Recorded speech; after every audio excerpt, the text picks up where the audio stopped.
Good evening. आप लोगों का कोई क्वेश्चन है तो आप लोग पूछ सकते हैं। या आपको बताया था कि कोई टॉपिक में आप लोगों को कोई दिक्कत हो रहा है तो उसको पूछ सकते हैं आप लोग।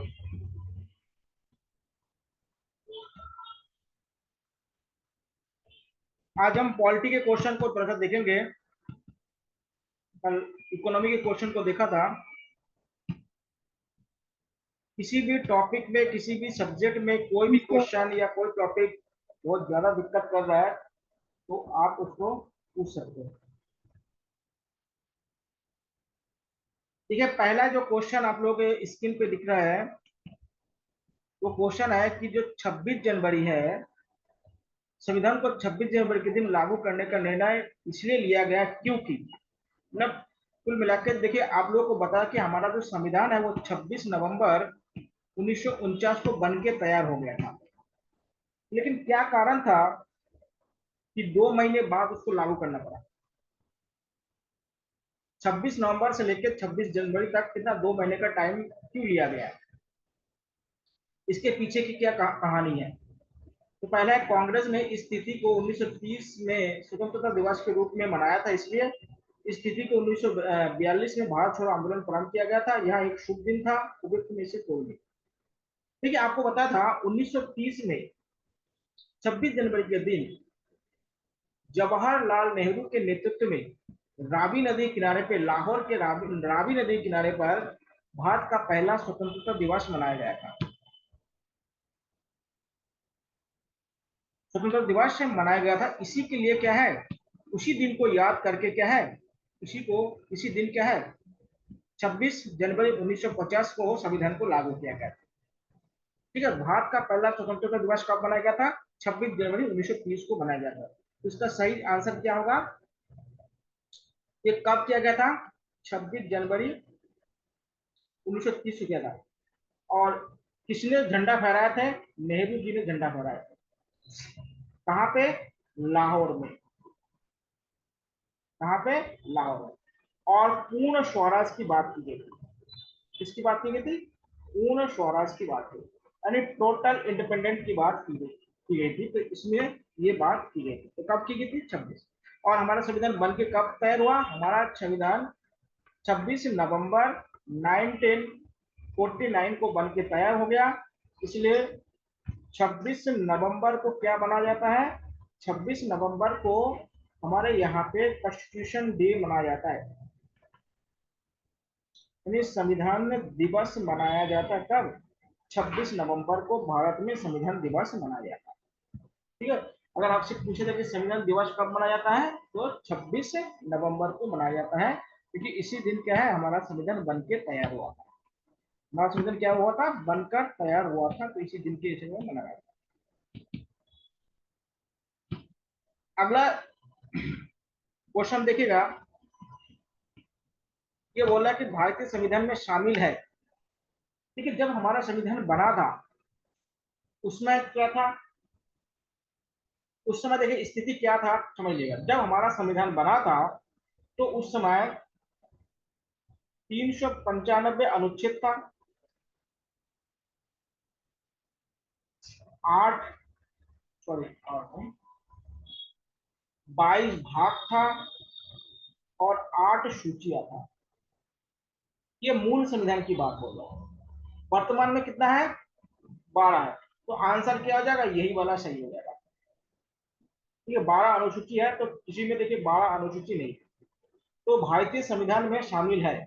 ठीक है, तो कितना होगा, 22 भाग है, 12 अनुसूची है और 395 क्या है, अनुच्छेद।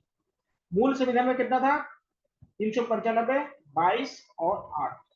बाद में हम लोग को बताया था 4 जोड़े गए थे, 9वां में भूमि सुधार है, 10वां में दल बदल है, 11वां में पंचायती राज है और 12वां में क्या है, नगर पालिका है। ये आपको बता दिया था। ठीक है, लेकिन 9वां जो अनुसूची है उसमें क्या है, भूमि सुधार है, भूमि सुधार है। जो 10वां है उसमें दल बदल है, दल बदल कानून के बारे में बात की गई है। जो 11 में क्या है, पंचायती राज है और 12 में क्या है, नगर पालिका है या अर्बन बॉडी जिसे हम कहते हैं, इसको याद रखिएगा, तो जो बाद में जोड़ा गया।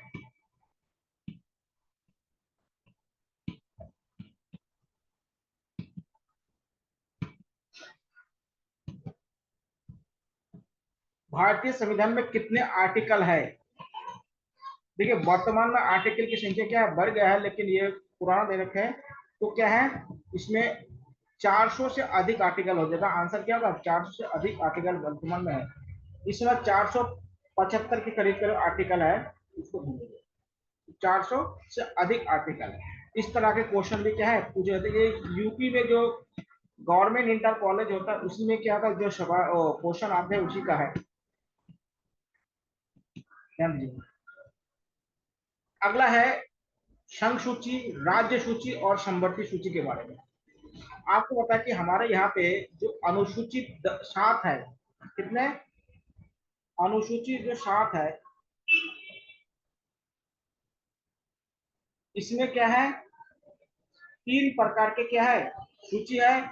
एक संघीय सूची है, एक राज्य सूची है और एक संवर्ती सूची है। ठीक है, आपको बताया था कि जो संघ सूची में जो कानून बनाएगा वो क्या है, केंद्र सरकार का कानून बनाएगा। राज्य सूची में राज्य सरकार कानून बनाएगा। और जो संवर्ती सूची है इसमें दोनों कानून बना सकते हैं, लेकिन अगर विवाद हो जाएगा तो केंद्र के कानून को क्या है, वरीयता दी जाएगी। केंद्र सरकार के कानून को क्या दिया जाएगा, वरीयता दी जाएगी। तो संघ सूची में देखिएगा क्या है, 97 है। राज्य सूची में क्या है, राज्य सूची में आपका 47 है और जो संवर्ती सूची है वो आपका 66 है। तो ये सही हो जाएगा, ध्यान देगा। तो क्या है, 3 सूचियां हैं, संघ सूची, राज्य सूची और संवर्ती सूची, ये हमारे संविधान में है। और किस अनुसूची में है, ये अनुसूची है आपका 7 है। अगला है सही शब्द को विचार अनुक्रम अनुसार क्रम दीजिए। मतलब हमारे संविधान में जो प्रियम्बल है, आप लोगों को बता के एक बार प्रियम्बल पढ़ लीजिएगा। उन प्रियम्बल में शब्द कैसे लिखे गए, सबसे पहले क्या शब्द है, उसके बाद क्या शब्द है, ये सारी चीजों के बारे में बात की गई है। देखिए सबसे पहले है कि हम भारत के लोग भारत को एक सार्वभौमिक संप्रभु, तो सबसे पहले क्या आएगा, सार्वभौमिक आएगा। ठीक है, उसके बाद क्या आएगा, समाजवाद आएगा, फिर क्या है, धर्मनिरपेक्ष आएगा, फिर पर्यटन आएगा। तो ये नंबर क्या है हमारे यहाँ पे सही होगा। देखिए ध्यान देगा, सबसे पहले क्या आएगा, सार्वभौमिक आएगा, फिर समाजवाद आएगा, फिर क्या आएगा, धर्मनिरपेक्ष या पंथनिरपेक्ष आएंगे, और फिर क्या है, प्रजातंत्र, लोकतांत्रिक प्रजातंत्र क्या है, हमारा देश है। तो प्रियम्बल को एक बार आप लोग देख लीजिएगा, उसमें शब्द का क्रम पूछ सकता है, ठीक है। उसमें 3 प्रकार के न्याय की बात की गई, कितने प्रकार की न्याय की बात की गई है, 3 प्रकार की न्याय की बात की गई है, सामाजिक न्याय,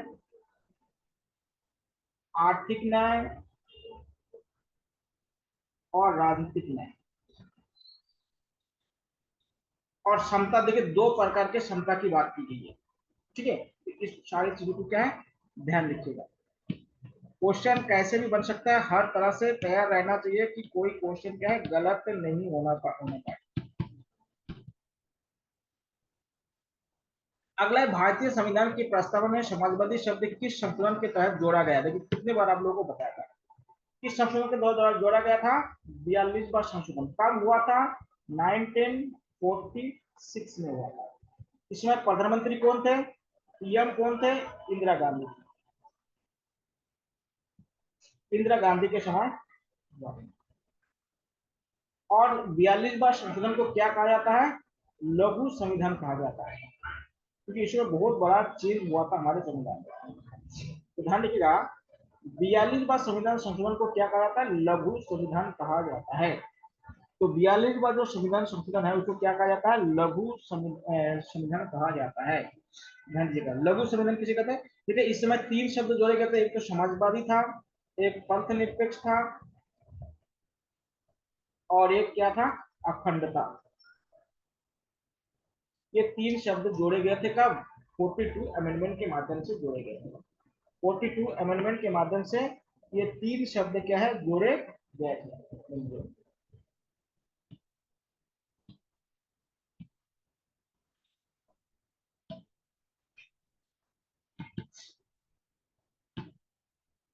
अगला है, एक नया राज्य बनाने में संवैधानिक संशोधन के लिए कैसा बहुमत चाहिए। देखिए आपको पता कि बहुमत क्या है, 3 प्रकार के होते हैं। तो देखिए एक नया राज्य बनाने के लिए क्या है, हमारे यहाँ पे साधारण बहुमत की आवश्यकता होती है। जैसे उत्तराखंड को बनाया गया था, उसमें साधारण बहुमत की आवश्यकता होती है। आपको पता कि एक होता है साधारण बहुमत, और एक होता है विशेष बहुमत, और एक होता है विशेष बहुमत प्लस आधे से अधिक राज्य की सहमति। तो ये 3 आपको बताया जाता है, ठीक है। तो इसमें से कौन सा साधारण जो बहुमत होता है उसी को क्या होता है, राज्य बनाने के लिए क्या है। देखिए हमारे संविधान के अनुच्छेद 1 से लेकर 4 तक में क्या है, नए राज्य बनाने के लिए, गठन करने के लिए क्या है, प्रावधान किया गया। देखिए नए राज्य में कैसे नए राज्य बनाया जा सकता है, एक राज्य से दूसरे राज्य बनाया जाए, पहली बात तो यह है, या राज्य का नाम बदल दिया जाए, या हो सकता क्या है, 2 या 3 अधिक राज्य के कुछ कुछ पार्ट को मिला के एक नया राज्य बना दिया जाए। तो ये सारे कंडीशन क्या का हो सकता है। तो अनुच्छेद 1 से लेकर 4 तक में क्या है, नए राज्य के बारे में वो बताया। हमारे यहाँ पे देखिए आपको पता कि हमारा जो देश है वो क्या है, वो है यूनियन ऑफ स्टेट है, यूनियन ऑफ स्टेट है, यानी राज्य का क्या है, संघ है। ध्यान दिएगा, तो क्या है, केंद्र सरकार क्या है, साधारण बहुमत से क्या है, ये बना सकते हैं। लेकिन अमेरिका में ऐसा नहीं किया जा सकता है, क्योंकि अमेरिका क्या फेडरेशन है, हम क्या है, यूनियन ऑफ स्टेट है। जहाँ यूनियन होता है ना, तो जो केंद्र सरकार होते हैं उनके पास शक्तियां ज्यादा होती है। आप लोग देखे होंगे हमारे देश में केंद्र सरकार के पास क्या है, जितने भी बड़े बड़े एजेंसीज वगैरह है या जितने भी वित्तीय संसाधन है, उनके उनका जो अधिकार है वो किनके पास है, केंद्र सरकार के पास है। इसलिए केंद्र सरकार क्या है, ज्यादा मजबूत होता है।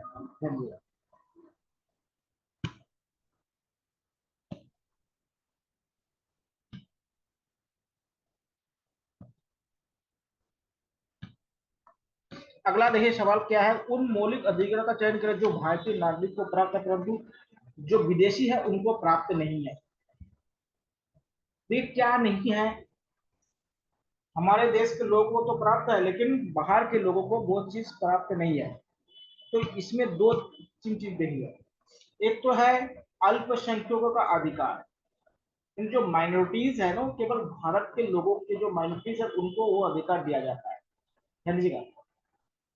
दूसरा है कानून के समक्ष मतलब ये तो दिया जाएगा कि जीवन और स्वतंत्रता का संरक्षण ये दिया जाएगा, भाषण एवं अभिव्यक्ति की स्वतंत्रता नहीं दी जाएगी। अगर विदेशी वालों को यहाँ पे बोलने के अधिकार, बोलने का मतलब ये नहीं कि मतलब बोले ना, बोलने का मतलब होता है कि कोई पक्ष रखना। देखिए यहाँ पे अभिव्यक्ति का मतलब क्या होता है, बोलना नहीं है। यहाँ पे अभिव्यक्ति का मतलब होता है अपना मत रखना। अपना क्या रखना, मत रखना। अपना मत रखने के लिए क्या अभिव्यक्ति, तो एक और तीन क्या हो जाएगा, इसका आंसर हो जाएगा। एक और तीन क्या है, जीवन का अधिकार दिया जाएगा। जीवन का अधिकार नहीं देगा तो कोई आएगा नहीं। कानून के समक्ष कानूनी अधिकार नहीं देंगे तो फिर क्या होगा। तो ये दोनों दिया जा सकता है, लेकिन भाषा में अभिव्यक्ति की स्वतंत्रता नहीं दी जाएगी। और अल्पसंख्यकों के अधिकार, जो अल्पसंख्यकों को हमारे देश में मिलता है अधिकार, वो अधिकार उनको नहीं दिया जाएगा।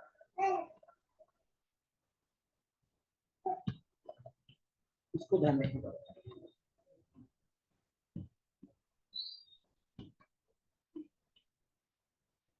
अगला क्वेश्चन देखिएगा, उच्चतम न्यायालय की व्यवस्था अनुसार निजी भवनों के ऊपर राष्ट्रीय झंडे को फहराना के तहत नागरिक का मौलिक अधिकार है। तो नागरिक का मौलिक अधिकार किसके अंतर्गत आता है, तो ये आता है संविधान के अनुच्छेद 19(1)(a) के अंतर्गत। तो इसका क्या होगा, 19(1)(a) के अंतर्गत इसको दिया जाता है, इसके अंतर्गत दिया जाता है। ठीक है, संविधान का अनुच्छेद 14 क्या है, समानता का अधिकार है। जो समानता का अधिकार क्या है, इसमें है समानता का अधिकार। उसके बाद 21 में क्या है, जीने का अधिकार, जीने का अधिकार। 25 में क्या है, धार्मिक आचरण का अधिकार, धार्मिक आचरण का अधिकार। और 21 ए में क्या है, शिक्षा का अधिकार, शिक्षा का। और 19(1) में क्या है, देखिए यहाँ पे 1(a) है, 19(1)(a) में क्या है, प्रेस की स्वतंत्रता, यानी प्रेस की आजादी, यानी जो मीडिया है उसकी आजादी की बात करें। तो मीडिया की आजादी की बात किसमें की गई है, 19(a) में की गई है। आर्टिकल 19(a) में की गई है प्रेस की आजादी, जो मीडिया। देखिए, और मीडिया को क्या कहा जाता है, हमारे लोकतंत्र के चौथा खंभा कहा जाता है। प्रेस को क्या कहा जाता है, लोकतंत्र के चौथा खंभा, fourth pillar of democracy. Fourth pillar of democracy किसे कहा जाता है, प्रेस को कहा जाता है, यानी मीडिया को कहा जाता है। मीडिया को क्या कहा जाता है, फोर्थ पिलर ऑफ डेमोक्रेसी को कहा जाता है।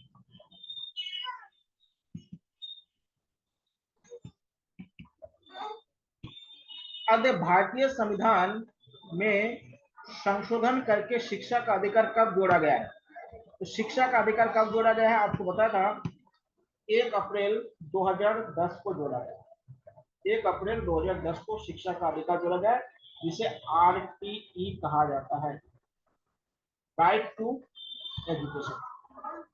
राइट टू एजुकेशन में इसको जोड़ा गया। इसमें क्या है, 6 से लेके 14 तक के वर्ष जो यार के जो बच्चे होते हैं, उनको फ्री एजुकेशन की बात की गई है। किसकी बात की गई है, फ्री एजुकेशन की बात की गई है। तो फ्री एजुकेशन की बात की गई है, 1 अप्रैल 2010 में RTE को लागू किया गया।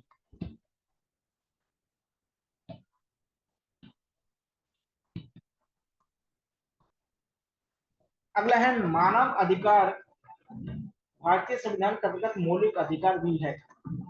तो इनमें से कौन सा ऐसा अधिकार है जो क्या है, मौलिक अधिकार है।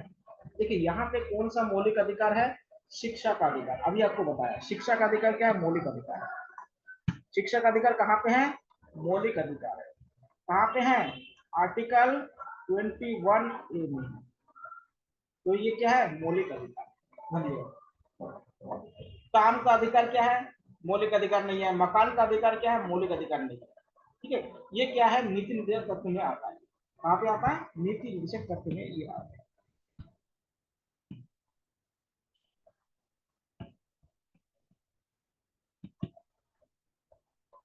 अगला क्वेश्चन देखिएगा, भारतीय संविधान के भाग 4 में दिए गए नीति निर्देशक तत्वों में से सूचीबद्ध है, मतलब कौन सा इसमें है। ठीक है, आपको पता है कि भाग फोर्थ में क्या है, डीपीएसपी है, डीपीएसपी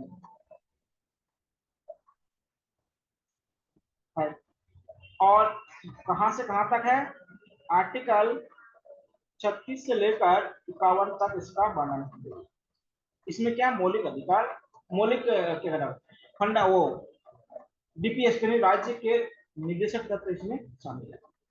सामान्य कार्य के लिए सामान्य वेतन है, आपको बताया था, यानी कि स्त्री पुरुष अगर कोई भी काम करेगा तो उसमें एक काम के लिए एक ही वेतन दिया जाएगा। सामान्य नागरिक संहिता जो कहाँ पे है, आर्टिकल 44 में है। सबसे पहले कहाँ लागू किया गया था, गोवा। अभी कहाँ लागू किया गया, उत्तराखंड में, इसको ध्यान रखिएगा।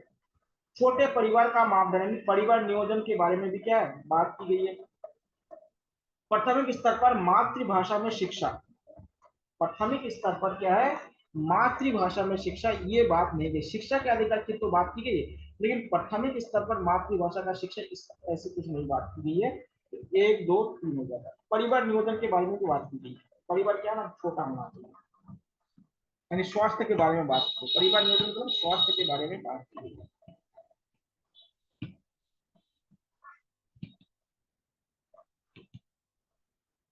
अगला देखिए, भारत के संविधान में मौलिक कर्तव्य किस संशोधन के द्वारा जोड़ा गया था। आपको कितने बार बताया कि मौलिक कर्तव्य कब जोड़ा गया था, 1978 को जोड़ा गया था। 46वें संविधान संशोधन का 1978 में इसको जोड़ा गया। किस समिति के रिकमेंडेशन में जोड़ा गया था, स्वर्ण सिंह समिति के रिकमेंडेशन पर जोड़ा गया था। कौन सा, स्वर्ण सिंह समिति, समिति का नाम क्या था, स्वर्ण सिंह समिति। ये किस देश से लाया गया, किस देश से, सोवियत रूस से इसको हमने लाया, सोवियत रूस से इसको हमने एडप्ट किया। भाग कितने में है, भाग 4 में है। अनुच्छेद कितने में है, आर्टिकल 51 में है, या ये में है। तो इसमें क्या है, मौलिक कर्तव्य के बारे में बताया गया। और कितने मौलिक कर्तव्य है, 11 मौलिक कर्तव्य। कितने मौलिक कर्तव्य है, 11 मौलिक कर्तव्य। अगर आपसे पूछा जाए कि हमारे संविधान में निहित मौलिक कर्तव्य कितने हैं, तो 11 है। कब जोड़ा गया था, 78 को जोड़ा गया। 46 का संशोधन के द्वारा। किस समिति के रिकमेंडेशन पर जोड़ा गया था, स्वर्ण सिंह समिति के। कहां से लिया गया, सोवियत रूस से। भाग कितना है, 4A है। आर्टिकल कितना है, 51A।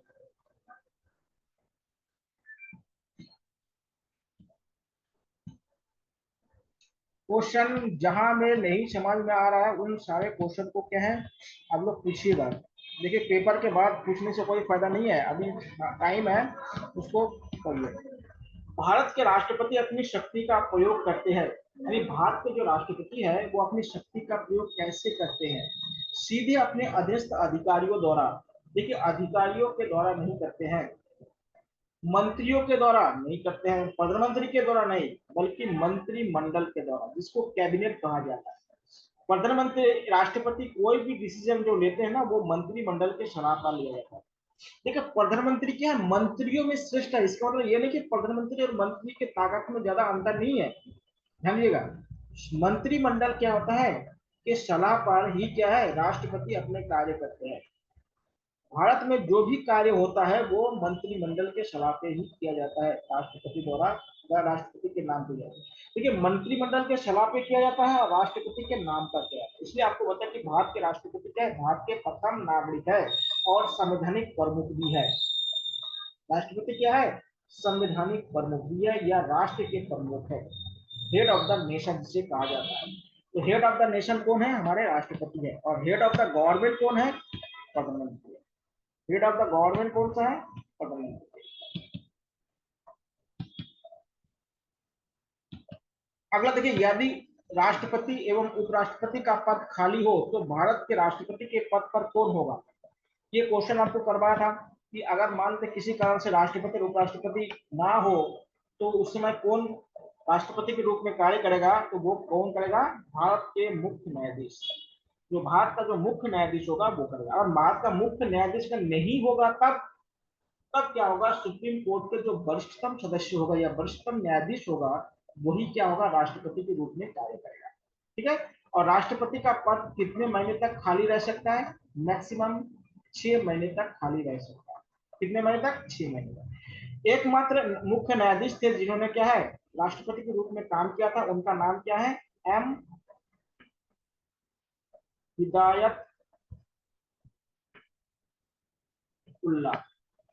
एम हिदायत उल्ला क्या है, एकमात्र मुख्य न्यायाधीश थे हमारे देश के जो किसके रूप में काम किया है? राष्ट्रपति के रूप में काम किया। जो किसके रूप में काम किया है? राष्ट्रपति। राष्ट्रपति का पद खाली होने पर कितने महीने में भर लेना चाहिए? 6 महीने में, अधिकतम 6 महीने में उनका पद भर लेना चाहिए। ठीक है ना?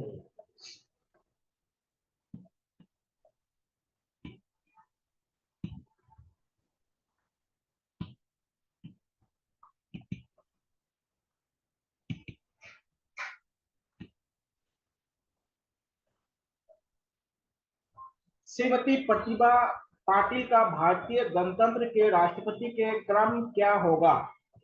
देखिए अभी जो हमारे राष्ट्रपति है वो कौन से क्रम के हैं? 14वें में है। तो पहले 13वां, तो 12वें क्रम के हैं। 14वें है तो कितना हो जाएगा? 11वें क्रम के थे, क्योंकि प्रणब मुखर्जी से पहले थे। तो 11 क्रम। ठीक है। प्रतिभा जो पाटिल है ये भारत के पहले महिला राष्ट्रपति है। प्रथम महिला। क्या है? प्रथम महिला राष्ट्रपति। प्रथम महिला राष्ट्रपति, ध्यान रखिए। तो ये क्या है? 11वां हो जाएगा।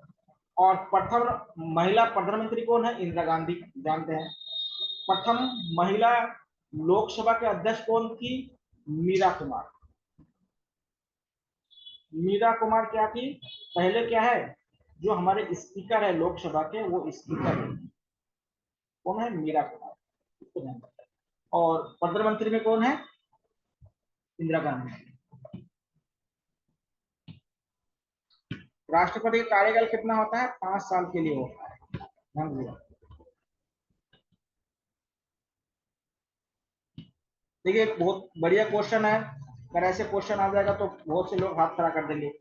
एक विधेयक जो लोकसभा में प्रस्तुत किया जाता है कौन सी क्रिया के बाद अधिनियम बन जाता है?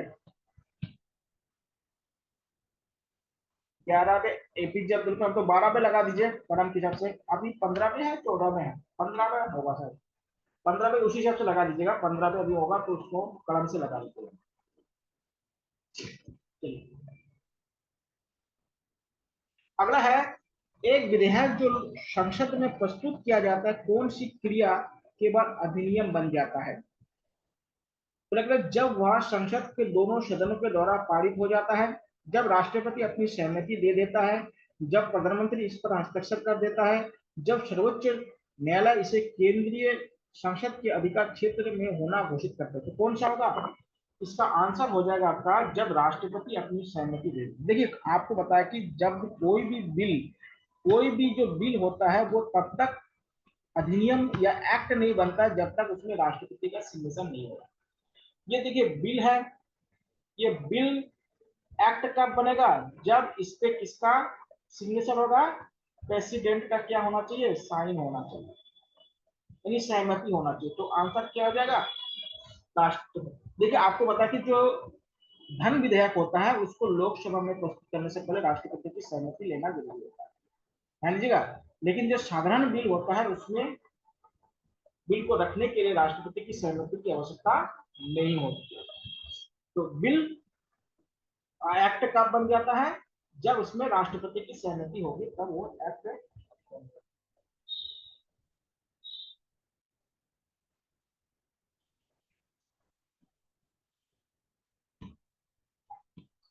एक्ट बन जाता है।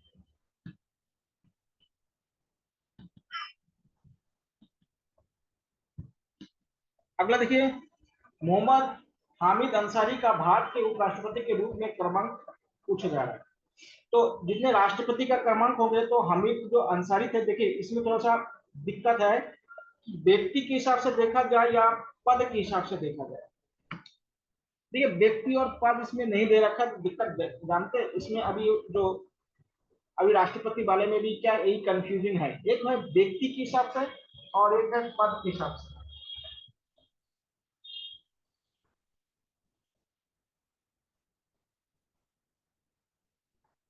ये व्यक्ति से देखिए क्या क्यों ऐसा है प्रश्न है। आप लोग जानते हैं कि हमारे देश में जो पहले राष्ट्रपति थे वो 2 कार्यकाल के लिए रहे। अगर व्यक्ति के हिसाब से देखा जाए तो 2 कार्यकाल को एक मानना पड़ेगा। और दूसरी बात क्या था, हमारे यहाँ पे 2 ऐसे उपराष्ट्रपति है जो 2 कार्यकाल के लिए रहे। एक डॉक्टर सर्वपल्ली राधाकृष्णन और एक है हमीद अंसारी, जो मोहम्मद हमीद अंसारी। ये 10-10 साल के लिए रहे। तो इसमें क्या होता है कि कर्मक मतलब व्यक्ति के हिसाब से या पद के हिसाब से कर्मक, इसमें थोड़ा सा ये चीज क्लियर होनी चाहिए। तो उसी हिसाब से क्या होगा, तो देखिएगा अभी जो वेंकैया नायडू थे उनसे पहले क्या था, हमीद अंसारी थे। तो उसी हिसाब से क्या होगा, जो जो जिसमें प्रणब मुखर्जी रहे हैं लास्ट तक, तो उसी क्रम के अनुसार क्या होगा उनको लगाना पड़ेगा। तो व्यक्ति और क्या होता है पद, दोनों अलग अलग होना चाहिए। तो इसमें लिखा नहीं है व्यक्ति या पद, तो उसी हिसाब से क्या होता है थोड़ा सा इसमें लिखा होता तो स्पष्ट हो जाता है। ठीक है, इसको भी ध्यान रखिएगा। क्योंकि 2 उपराष्ट्रपति क्या है, 2-2 कार्यकाल के लिए रहे हैं, इसको भी ध्यान रखिएगा।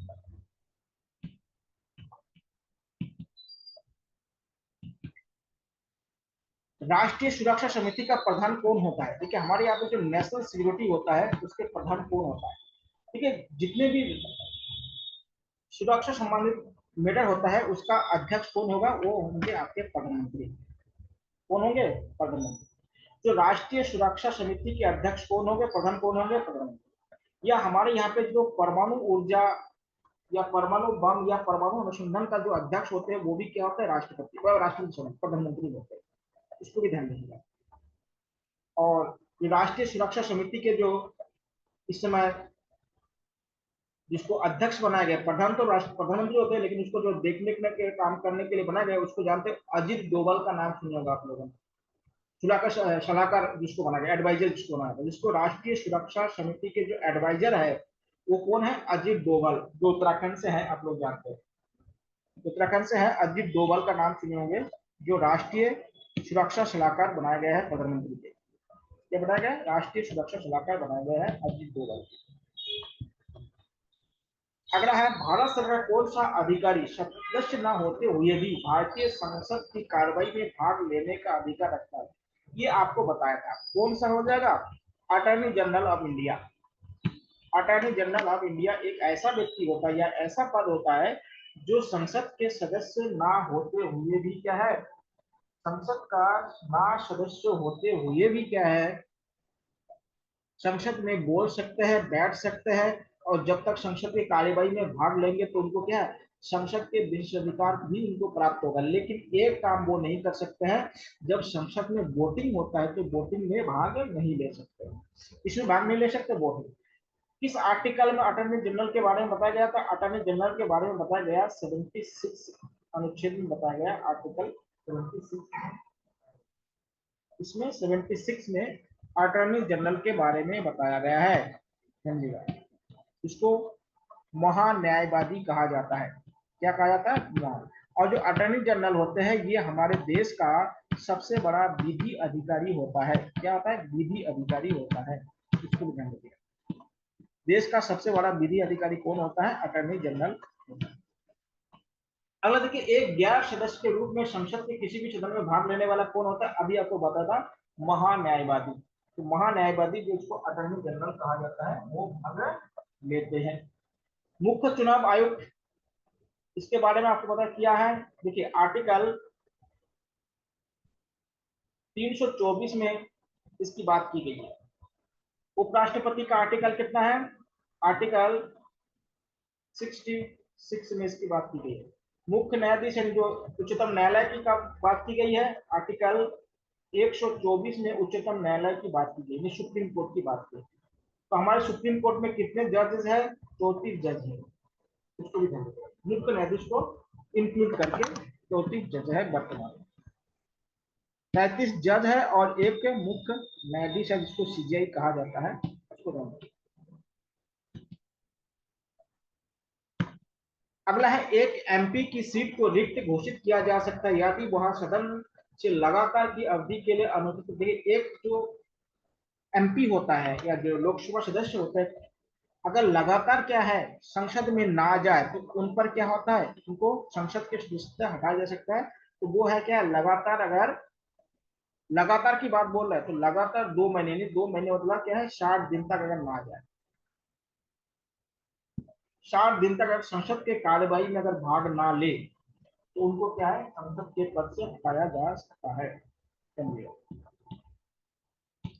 तो संसद को भी क्या है अपने पदों से हटाया जा सकता है अगर लगातार जैसे संसद की कार्यवाही में भाग ना ले। राज्यसभा में होते हैं, देखिए राज्यसभा में कितने सदस्य होते हैं आपको बताया था। तो राज्यसभा में कितने सदस्य होते हैं आपको बताया था, टोटल 250 सदस्य हैं।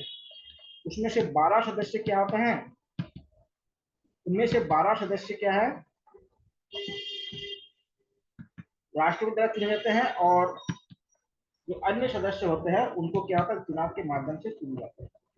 तो यहाँ पे राज्यसभा के बारे में है, तो इसमें जो ऑप्शन दे रखे हैं उसमें ऑप्शन 3 नंबर सही हो जाएगा। टोटल 250 सदस्य हैं, उसमें से 12 सदस्य क्या है राष्ट्रपति द्वारा चुने जाते हैं। टोटल कितने सदस्य है 250 सदस्य है, उसमें 12 सदस्य क्या है राष्ट्रपति द्वारा चुने जाते हैं, जो कला समाज सेवा विज्ञान में अच्छे काम किए हो। और 238 जो सदस्य है ये राज्यों से चुनी जाती है। कहाँ से चुनी जाती है, राज्य से चुने जाते हैं।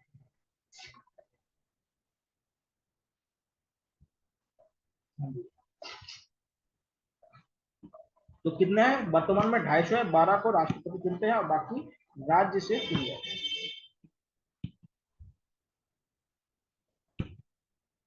अगला क्वेश्चन देखिएगा, हमारे संविधान के अनुसार राज्यसभा कार्यकाल कितना होता है। तो आपको पता है कि राज्यसभा के कार्यकाल कितने होते हैं, 6 वर्ष के लिए होता है। कितने वर्ष के लिए होता है, 6 वर्ष के लिए राज्यसभा के कार्यकाल कितने होते हैं, 6 वर्ष के लिए होता है। कितने वर्ष के लिए होता है, 6 वर्ष के लिए होता है। और उनके जो सदस्य होते हैं वो प्रत्येक 2 वर्ष में क्या होता है उनके 1 तिहाई होते हैं। तो प्रत्येक 6 वर्ष में क्या होता है उनके कार्यकाल समाप्त हो जाते हैं। कितने, 6। लोकसभा कितने हैं, लोकसभा के कितना है 5 साल होता है, और राज्यसभा के कितने होते हैं 6 साल होता है। ठीक है। राज्यसभा के जो सदस्य होते हैं उनके लिए न्यूनतम आयु कितनी होती है, 30 या होनी चाहिए, और लोकसभा के लिए न्यूनतम आयु कितना होनी चाहिए, 25 वर्ष होनी चाहिए। कितनी होनी चाहिए, 25 वर्ष होनी चाहिए, ये ध्यान रखिएगा।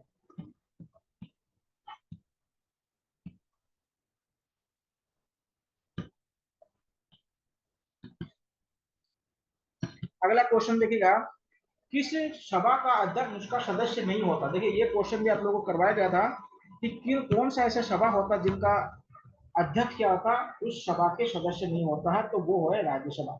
आपको पता है कि हमारे देश के जो भी उपराष्ट्रपति बनेगा, हमारे देश के जो भी उपराष्ट्रपति बनेगा, तो ये क्या होगा, ये राज्यसभा का क्या बन जाएगा, सभापति बनेगा या चेयरमैन बनेगा, ऑटोमेटिक बन जाएगा। ठीक है। तो इसलिए क्या होता है उपराष्ट्रपति ही क्या होता है सभापति के रूप में काम करता है। इसलिए क्या होता है कि राज्यसभा का जो सदस्य नहीं होता, यानी उपराष्ट्रपति क्या होता है या सभापति क्या होता है हमारे राज्यसभा के सदस्य नहीं होता है। बाकी जितने भी लोकसभा है, विधानसभा है, विधान परिषद है, इनके जो अध्यक्ष होते हैं इन्हीं के सदस्य होते हैं। ठीक है, ध्यान रखिएगा। तो कौन सा नहीं होता है, राज्यसभा के नहीं होते। कहां से नहीं होते हैं, राज्यसभा के सदस्य नहीं होते।